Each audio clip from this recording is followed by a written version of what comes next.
साथ, क्योंकि कैबिनेट की बैठक आज हुई है और जी बिजनेस की खबर पर एक बार फिर से मोहर लगी है। तरुण ही हमें बता रहे थे कि कैबिनेट की बैठक में कई अहम एजेंडा पर बातचीत और मोहर लगने जा रही है और उसमें से एक रही है ELI स्कीम, जिसको मंजूरी मिल चुकी है। पहले ही जी बिजनेस आपको एक खबर बता चुका था। साथ ही परमाकुड़ी रामेश्वरम हाईवे को 4 लेन में बदला जाएगा, ये एक और खबर हमने आपको बताई थी। कैबिनेट के फैसले में और किन एजेंडा पर मोहर लगी है? तरुण शर्मा हमारे साथ हैं। तरुण, आप तो ELI स्कीम के बारे में पहले ही हमें 1 बजे बता चुके थे, उस पर मोहर लग गई है, और क्या क्या फाइनलाइज हुआ है इस मीटिंग में? बिल्कुल साथी, मैं बताना चाहूँगा कि जी बिज़नेस की खबर ऑलमोस्ट सभी सही हो गई हैं, क्योंकि हमने पहली चीज़ बताई थी कि लेबर और एम्प्लॉयमेंट मंत्रालय की एक स्कीम है, एम्प्लॉयमेंट लिंक्ड इंसेंटिव स्कीम। इसको कैबिनेट मंजूर कर सकता है और वो कैबिनेट ने मंजूर किया है। तकरीबन 1 लाख करोड़ रुपया इस स्कीम के लिए मंजूर किए गए हैं। ये 2 पार्ट में स्कीम है, part A, part B. Part A में यदि आप कोई नया एम्प्लॉय है जिसका अभी तक EPFO रजिस्ट्रेशन नहीं है, यदि वो किसी कंपनी को ज्वाइन करेगा तो 15,000 रुपये तक की सब्सिडी सरकार देगी उस पहले एम्प्लॉय जब वो एम्प्लॉय पहली बार अपनी जॉब ज्वाइन करेगा। और ये 1 लाख रुपये महीने तक की यदि आपकी सैलरी है तो आपको मैक्सिमम 15,000 रुपये तक की सब्सिडी सरकार की तरफ से दी जाएगी। दूसरा है पार्ट बी, जो स्पेशली मैन्युफैक्चरिंग सेक्टर के लिए है।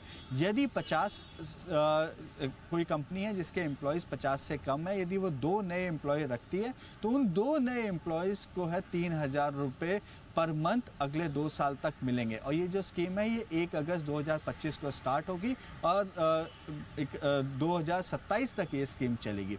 पहली जो जी बिज़नेस की खबर जिस पे बिल्कुल जी बिज़नेस सही साबित हुआ। दूसरा, हमने कहा था रिसर्च एंड डेवलपमेंट फंड का भी आज ऐलान हो सकता है।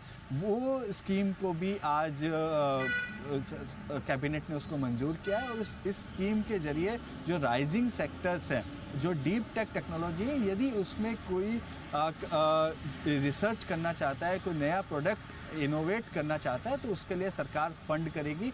उसकी स्कीम को भी आज कैबिनेट ने मंजूर किया।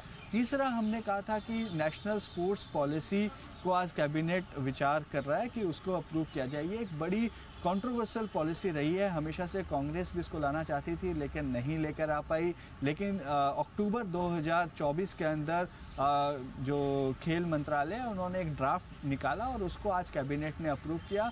क्योंकि ये कंट्रोवर्शियल इसलिए हो जाता है क्योंकि इसमें एक जो सबसे इम्पॉर्टेंट चीज़ है कि जो राजनीति से जुड़े हुए लोग हैं, क्या वो जो खेल से जुड़े हुए एसोसिएशंस हैं उनके अध्यक्ष बन सकते हैं। यदि बन सकते हैं तो कितने समय के लिए बन सकते हैं, ये भी एक लिमिट करेगा। इसलिए ये काफ़ी कंट्रोवर्शियल पॉलिसी थी, लेकिन मनसुख मांडविया ने आज ये कैबिनेट से अप्रूव करा लिया।